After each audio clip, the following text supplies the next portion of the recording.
Maafisa wawili wa polisi wa Kenya, Constable Masinde Cleans Barasa na Duncan Kiprono, walifikishwa katika mahakama ya Mlimani jijini Nairobi hii leo wakikabiliwa na tuhuma za kumfyatulia risasi kijana muuzaji wa barakoa aitwaye Boniface Mwangi Kabiuki wakati wa maandamano kupinga ukatili wa polisi uliofanyika katikati ya jiji CBD siku ya Jumanne wiki tarehe 17 Juni mwaka 2025.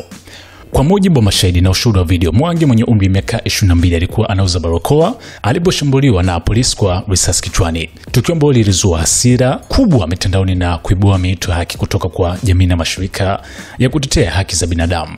Mwangi kwa sasa yupo katika chumba cha wagonjwa mahututi ICU katika hospitali ya Kenyatta akiwa katika hali mbaya.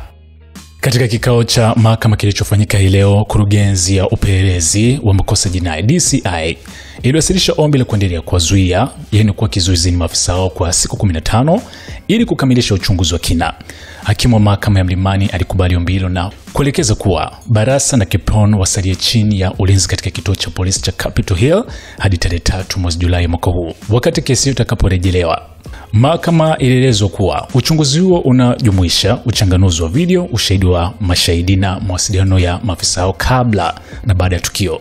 Polisi hao walionekana wakihamishwa hadi mahakamani wakiwa wamevalia nguo za kiraia na nyuso kufunikwa, jambo liloweza kuibua maswali zaidi kuhusu uwazi wa mchakato. Katika tukio jingine la kushangaza, wakili wa maafisa hao Felix Keton Kiprono amejiondoa rasmi katika kesi hiyo akidai kuwa amepokea zaidi ya vitisho 1000 vinavyotisha maisha yake na familia yake.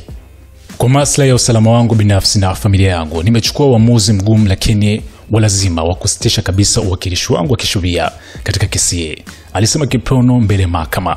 Kesi imeendelea kuangaziwa na wadau mbalimbali wa haki za kibinadamu chini na kimataifa, huku wito ukiendelea kutolewa kwa serikali kuhakikisha uchunguzi huru wa kina na wa haraka unafanyika ili kuhakikisha haki kwa Mwangi na familia yake. Kwa sasa umma unasubiri kwa hamu matokeo ya uchunguzi huo, huku wakuu wa vyombo vya usalama wakitakiwa kuwajibika kwa matukio yanayoashiria matumizi mabaya ya nguvu na ukiukaji wa haki za binadamu.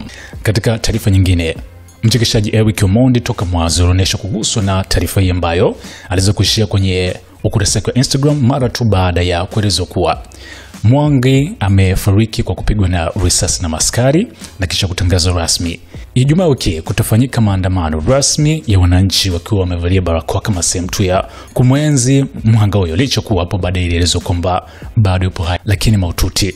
Kupitia kwenye ukurasa wake wa Instagram alishare video hii leo ikimwonyesha kama ametembelea makazi ya Mwangi kwa wazazi wake huko Murang'a County na kuzungumza na wazazi wake, lakini pia kutaja namba kwa ajili ya kutoa misaada ya kifedha kwa watu ambao wameweza kuguswa na tukio hili. Hii hapa ni SNS Mini Gen Man.